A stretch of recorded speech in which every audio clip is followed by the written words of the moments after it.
سلام خدمت بینندگان عزیز. تو این ویدیو قراره یک CMD طراحی کنیم که با استفاده از اون بتونیم چند تا ماشین واسه خودمون اسپان کنیم و این ویدیو بیشتر جنبه آموزشی داره و قراره که بنویسیمش دیگه. خب پس بریم ادامه ویدیو. خب اول ما ادیتور مورد نیازمون رو باز میکنیم. حالا اینجا یک اروری داده، میگه fail to set data for double quotation. واسه این رفع کردن این ارور فقط کافیه settings داتا اینایتون رو وا کنید و این گزینه فایل association فکر کنم اینو صفر بذارید و کنترل اس بذارید و سیو کنیدش. خب حالا دوباره این پانو رو اجرا میکنید و دیگه اون ارور میره و همچنین سمت راست یک قسمتی اینجا نمایان میشه به اسم فانکشن لیست.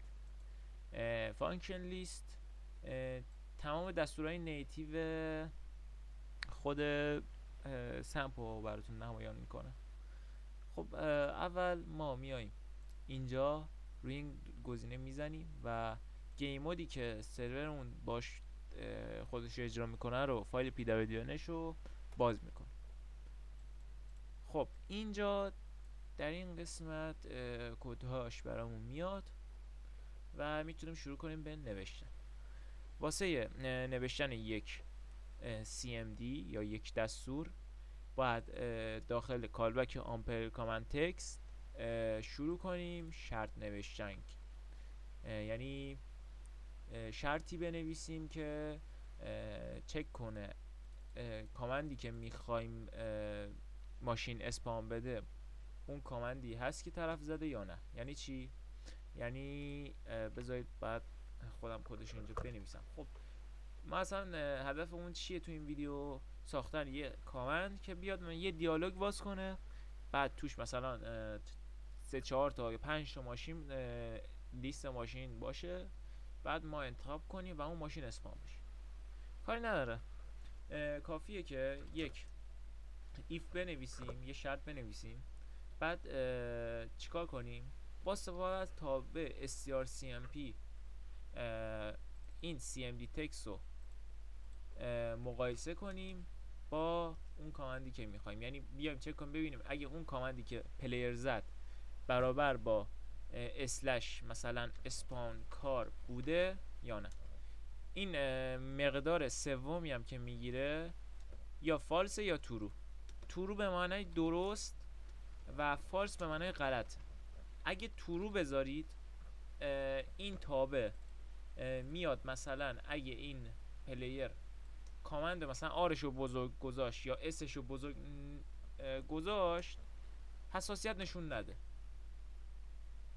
یعنی اگه شما اینجا فالس بذارید کامند این strcmp حساس میشه به کوچیک بودنش. یعنی اگه فالس بذارید این اسپان کار حتما باید کوچیک بنویسه تا CMD واسش کار کنه، یعنی CMD حتما باید کوچیک بنویسه. ولی اگه شما تورو بذارید نه، دیگه حساس نیست به کوچیک بزرگ بودن حروف کامند اون CMD که طرف میزنه.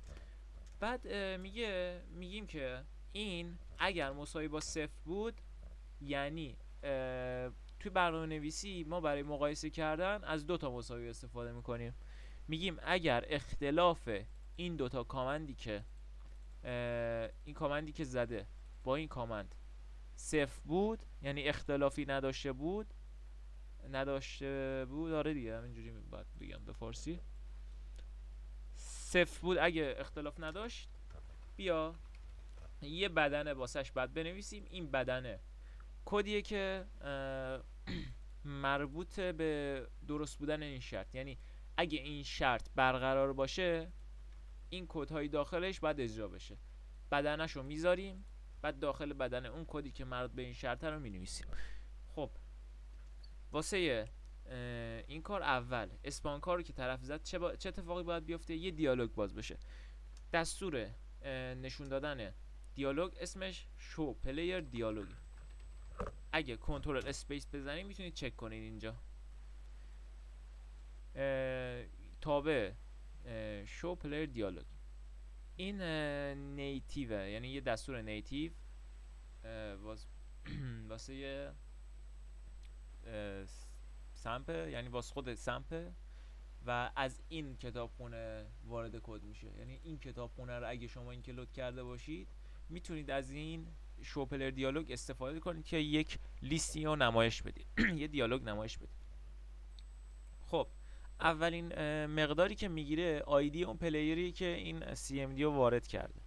آیدی پلیر که این سی ام دی رو وارد کرده باید آیدی باشه که خود سرور بهش داده. یعنی واسه اینکه اون آیدی رو به دست بیاریم فقط کافیه از این استفاده کنیم، از این آرگومنت. این آرگومنت خب خودش اتوماتیک میاد میفهمه که میاد بهمون میگه که چجوری اون آیدی اون پلیر چیه. ببخشید خورده توپو میزنم. پلیر آیدی، اون پلیر آیدی رو اینجا می نویسیم. خلاصه بگم اگه مثلا ثابت یه عدد ثابت بذاریم، اینو مثلا 2 بذاریم، واسه درک بهتر شما دارم میگم، اگه اینو 2 بذاریم خب فقط این شو پلیر دیالوگ اون لیست واسه کسی نمایان میشه که چی آیدی عددیش 2 تو سرور. حالا ما پلیر آیدی میذاریم که واسه همون کسی که این سی ام 2 زد اون آیدیش استفاده بشه. حالا دیالوگ آیدی یک عددیه که شما انتخاب میکنید که دیالوگ آیدی عددی که شما انتخاب میکنید واسه دیالوگ میذارید که باهاش پیدا کنید اون دیالوگو، یعنی پیدا کنید که اون دستورشو بنویسید. حالا بعد جلوتر بهتون میگم. حالا ما اینجا یه عدد میذارم، مثلا من اینجا 1 میذارم. دیالوگ آیدی ها میتونن تا 65000 تا باشن، یعنی تا 65000 نوع دیالوگ فکر کنم حداقل بتونید بسازید. حالا باید ببینم توی سمپ ویکی نوشته، سمپ ویکی دیالوگ لیمیت اگه برید تو قسمت لیمیت این سمپ ویکی، اگه اینجا سرچ کنید دیالوگ میگه کلا 32000، من اشتباه کردم، 32768 تا آیدی میتونید استفاده کنید توی سمپ. حالا ما اینجا فعلا 1 میذاریم آیدیشو. بعد اینجا مقدار بعدی که میگیره استایلش. حالا بهتره منم بیام از تو همین سمپ ویکی سرچ بزنم سمپ ویکی شو پلیر دیالوگ، بیام توی سمپ ویکی تمام اطلاعات و حتی نحوه استفاده از این دستور نیتیو رو به من میده. استایلش رو از اینجا اگه بزنیم روی این لینک تمام استایلایی که میتونیم استفاده کنیم رو بهمون میده. میگه آقا الان مثلا میگه اگه شما این دیالوگ استایل رو استفاده کنید دیالوگتون این شکلیه که این به درد ما نمیخوره.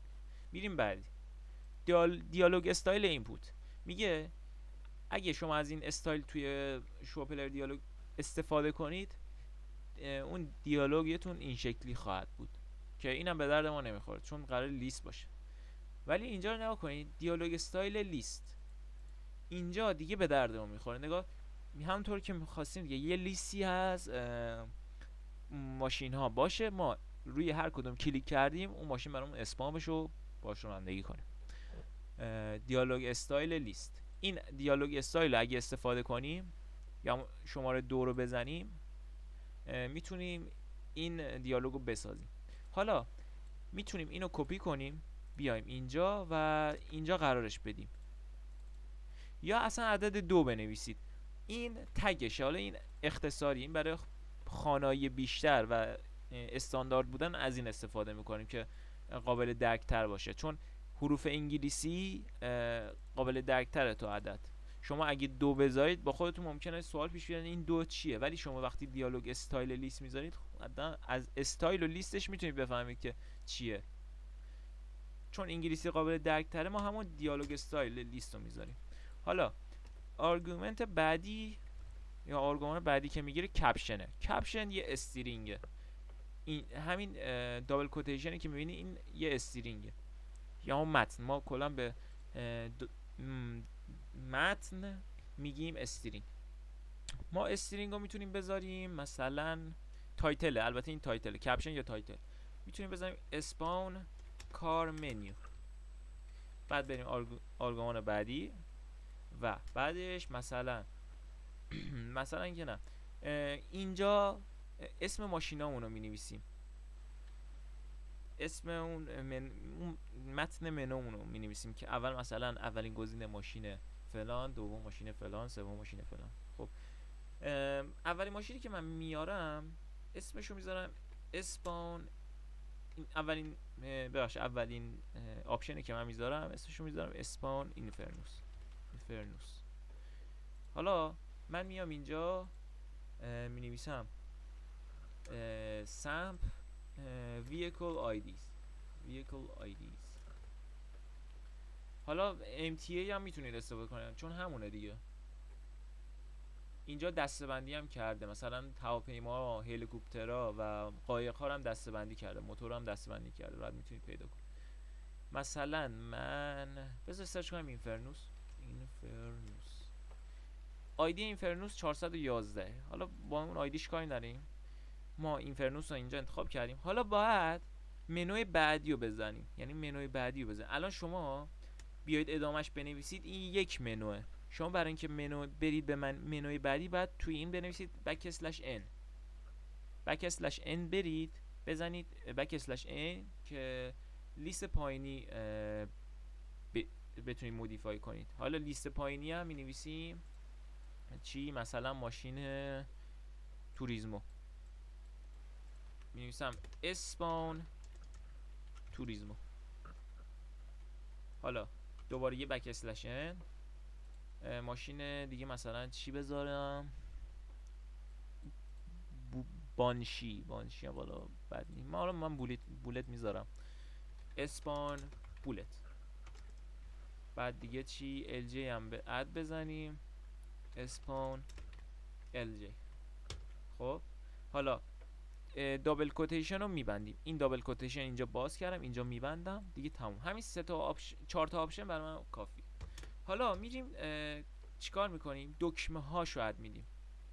دکمه هاش چی میتونه باشه؟ 2 تا دکمه است دیگه کلا. نگاه کنید، همین نگاه کنید اینجا دو تا متن داریم روی هر دکمه. این 2 تا آرگومنت باقی مونده همینا رو می‌نویسم، مثلا باتن اسپاون، بعدی میدم باتن کنسل. میتونید کلوز هم بنویسید یا اگزیت، فرق نمیکنه. الان اون پرانتزی که این اول باز کردیم و این آخر دیگه میبندیم، چون دیگه همه پارامترها رو کامل کردیم، تمام اطلاعاتی که واسه اجرای این دستور بود و بهش دادیم. پلیر آیدی گفتیم همون کس که همون پلیری که CMD زد، همون کسی که این CMD زد آیدی همون. دیالوگ آیدیش 1 باشه چون قراره با این دیالوگو پروسس کنیم. دیالوگ استایلش یعنی استایلش میخوایم لیست باشه. تایتلش این باشه. منوهاش این چیزا رو داشته باشن. دکمه سمت چپیش اسپام باشه، دکمه سمت راستیش کنسل باشه. آخرش هم یه سمیکالون بعد بذاریم و همین دیگه. حالا کامپایل میکنیم و بدون هیچ اروری میبینید که کامپایل میشه. خب میتونیم حالا بریم تو گیم ببینیم نتیجه رو. بذارید من باز کنم سمپمو لانچرشو و بیام اینجا. این گیم مودی که ما داریم الان روش کد می‌نویسیم دیگه. فقط یه چیز، من باید سرور رو ریستارت بدم چون که اون CMD که نوشتم اعمال بشه. میتونید با دستور GMX سرورتون رو ریستارت کنید. البته اگه مثلا شما دیتابیس ندارید میتونید اصلا همینجوری هولکی کلویی همینجوری کلوز بزنید، سریع دوباره اجرا کنید. خب الان گیم مود من ریستارت شد. حالا میرم داخل گیم.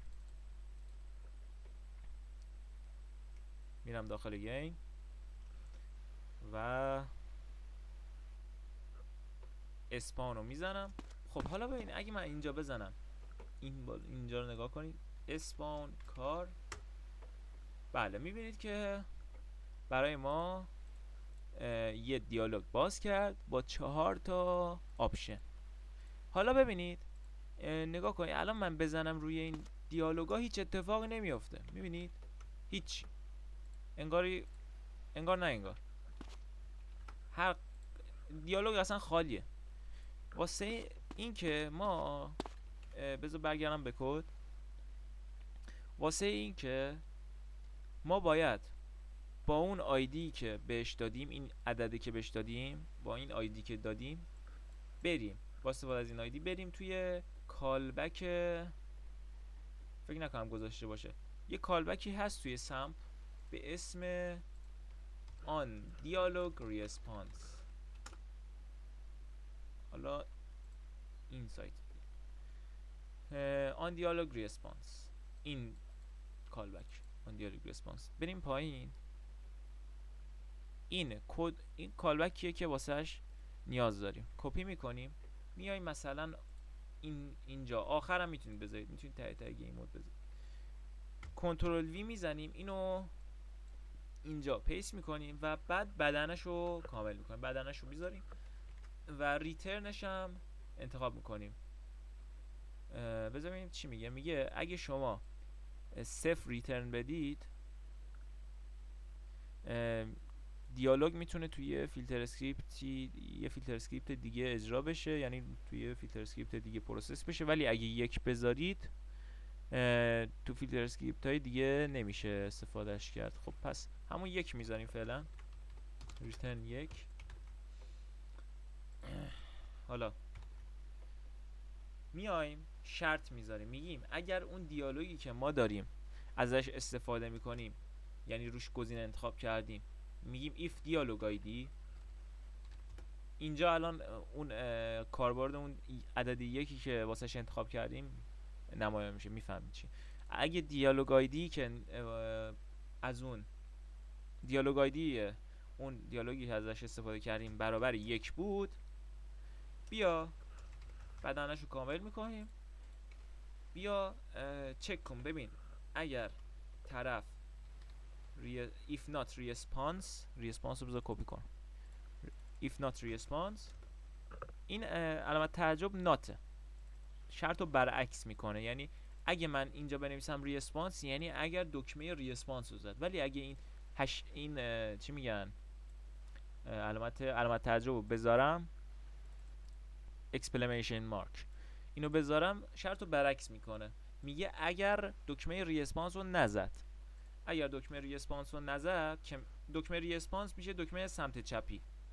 ببینید کلن 2 تا دکمه داره، یه دکمه ریسپانس، یه دونه دکمه نان ریسپانس.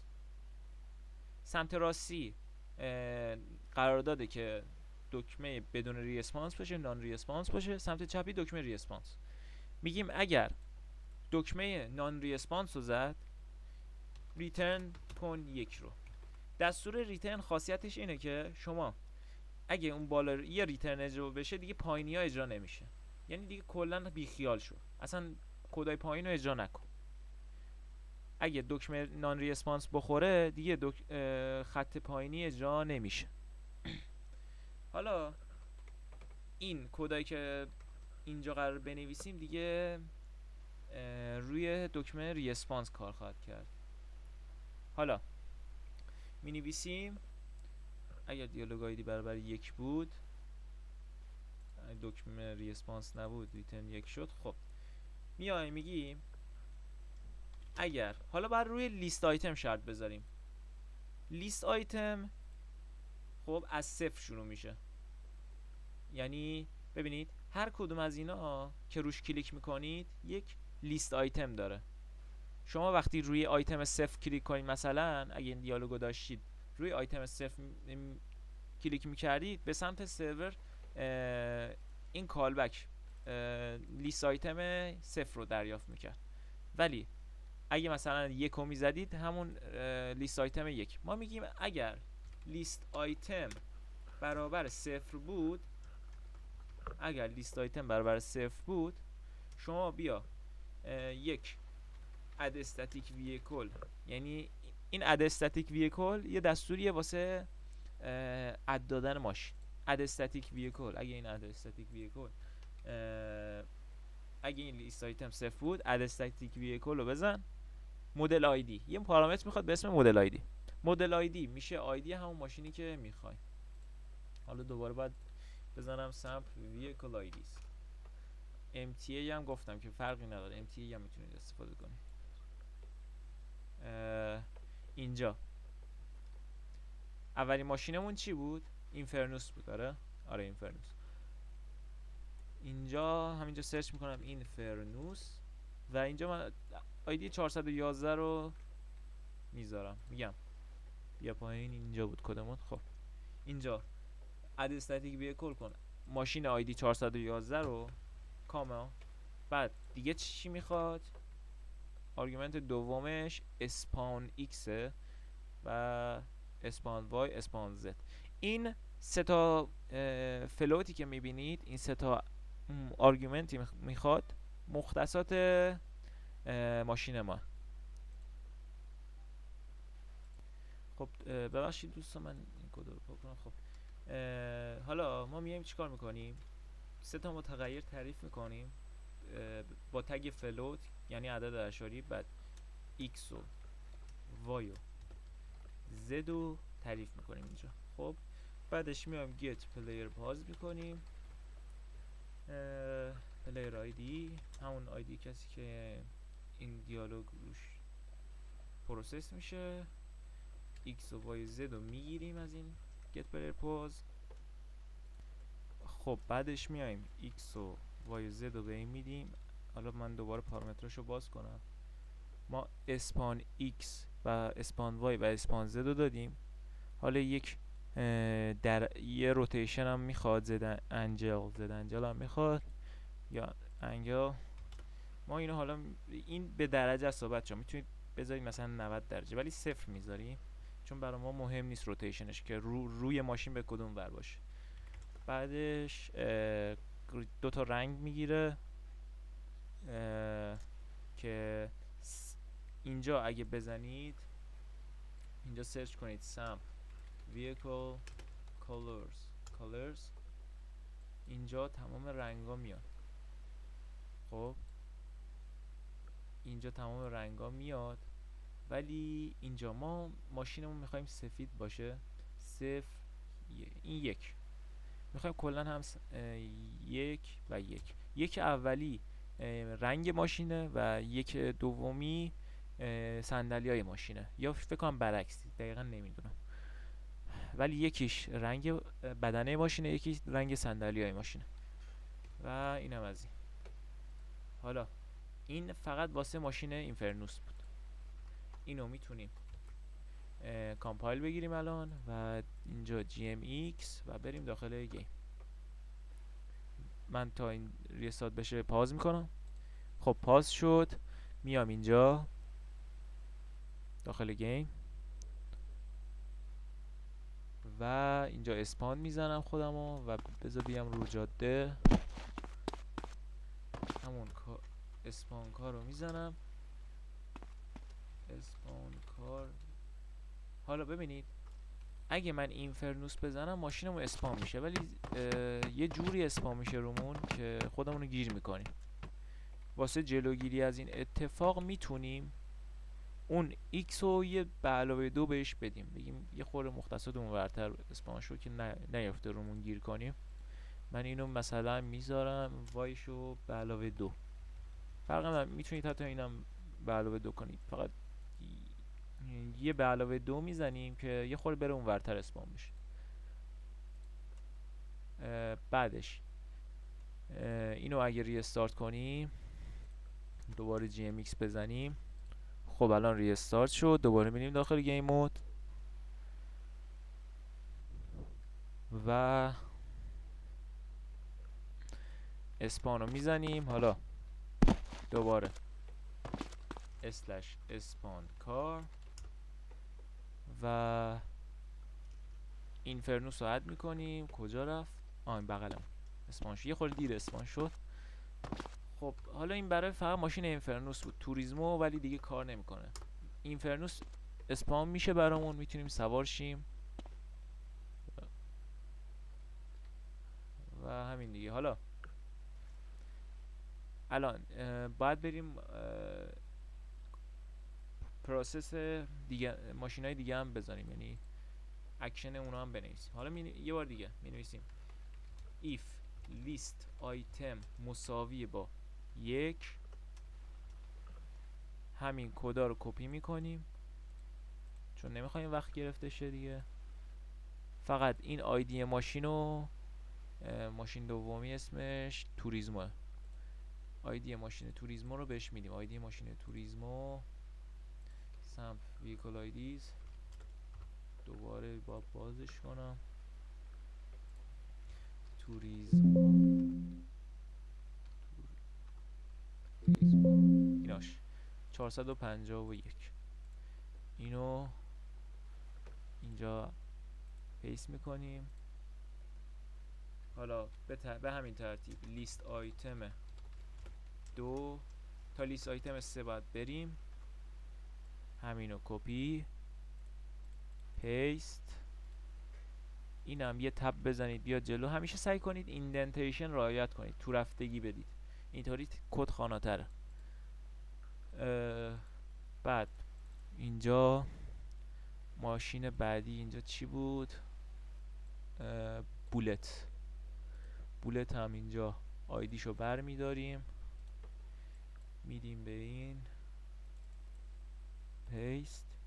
حالا if list آیتم برابر با 3، دوباره به همین ترتیب. حالا دیگه من دیگه با موس چیز نمی کنم، همینجوری اد میدم. بعد چی بود آخرین ماشین؟ این بالا دوباره باید ببینم. LJ 562. بذار من برم عقب.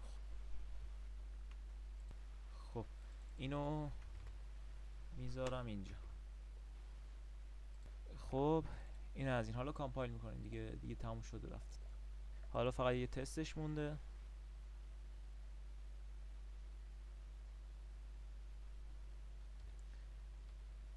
راستی من گیم مود رو ریستارت نکردم. حالا من نمیخواد برم بیرون از گیم مود. من با آرکون لاگینم رو میزنم و می‌نویسم آرکون GMX.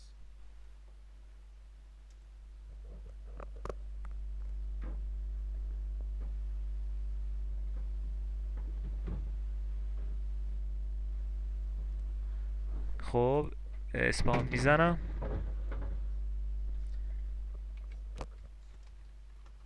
میام پایین /اسپان کار. میبینید الان همه ماشینا اسپان میشه به همین راحتی. بولت، توریزمو و اینفرنوس هم زدم دیگه. آره همه ماشین اسپان میشه به همین راحتی. خیلی ممنون که تا اینجا نگاه کرد.